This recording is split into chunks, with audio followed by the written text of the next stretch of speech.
చాలా హ్యాపీగా ఉన్నట్టున్నావు. Yeah, I mean నా కళ నెరవేరబోతోంది. మనం చేసిన డెమో ప్రొడ్యూసర్కి నచ్చింది, నాకు సినిమా ఛాన్స్ వచ్చింది. It's a pure love story. Love story అంటున్నావు, నీ కథలో హీరో హీరోయిన్ ఒకటి అవుతారా మరి? Yeah, of course. I mean obviously కలుస్తారు. హ్యాపీ ఎండింగ్ కదా. Happy ending. హ్యాపీ ఎండింగ్ కథల్లోనూ కళల్లోనూ కానీ నిజ జీవితాల్లో ఉండదేమో సీను. ఏంటి అలా మాట్లాడుతున్నావు? ఏం లేదు. సరే కానీ ఏదో మాట్లాడాలన్నావు. ఆనందాన్ని ఇచ్చే అవకాశం లేనప్పుడు బాధ పెట్టే హక్కు కూడా లేదు సీను. ఏంటి గౌతమి, ఈరోజు చాలా కొత్తగా మాట్లాడుతున్నావు. ఆలస్యం అయిపోయింది సీను. నాకు ఎంగేజ్మెంట్ అయిపోయింది.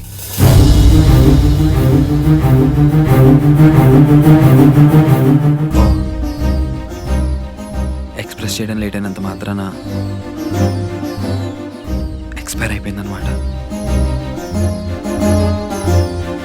ప్రేమ అంటే ఎక్స్ప్రెస్ చేసేది కానీ ఎక్స్ప్లెయిన్ చేసేది కాదు గౌతమి.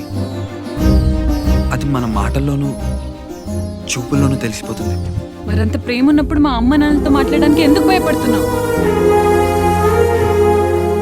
నిజమే, ప్రేమలో ఉన్నోడికి ధైర్యం ఉండాలంటారు, కానీ అది ప్రేమించే వ్యక్తికి చెప్పడానికి కాదు, వాళ్ళ పేరెంట్స్కి చెప్పడానికి.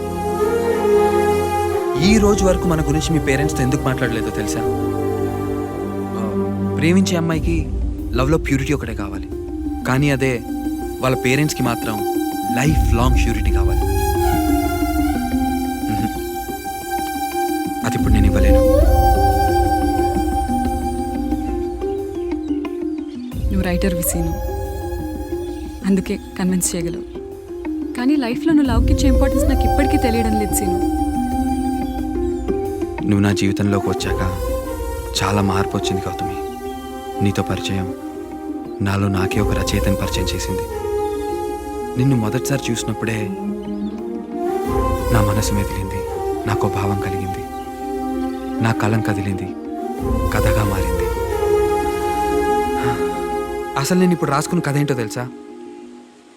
నిన్ను కలిసినప్పటి నుంచి ఇప్పటి వరకు మన ఇద్దరి మధ్య జరిగిన మూమెంట్సే.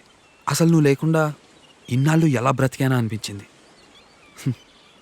ఇప్పుడు నువ్వు లేకపోతే ఎలా బ్రతకాలా అనిపిస్తోంది.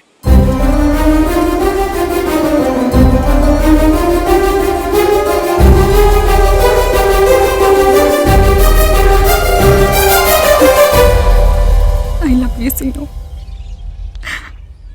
But I miss you Gautami.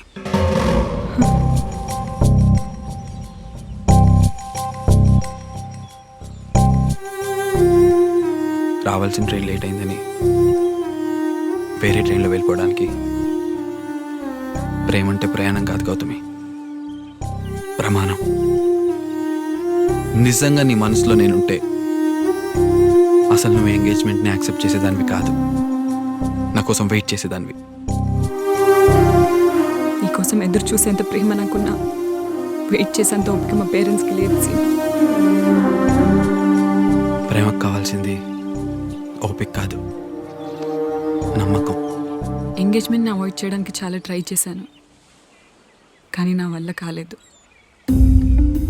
ఏం చేయాలో తెలియక ఇంట్లో చెప్పేశాను. చాలా పెద్ద గొడవ జరిగింది. అబ్బాయి ఏం చేస్తాడని అడిగారు. సినిమాల్లో ట్రై చేస్తుంటాడని చెప్పాను. అమ్మకి హార్ట్ పెయిన్ వచ్చింది. ఎన్ని మందులు వాడినా తగ్గలేదు. కానీ నేను ఎంగేజ్మెంట్కి ఒప్పుకోగానే నొప్పి తగ్గిపోయింది. అమ్మ కదా, నమ్మేశాను.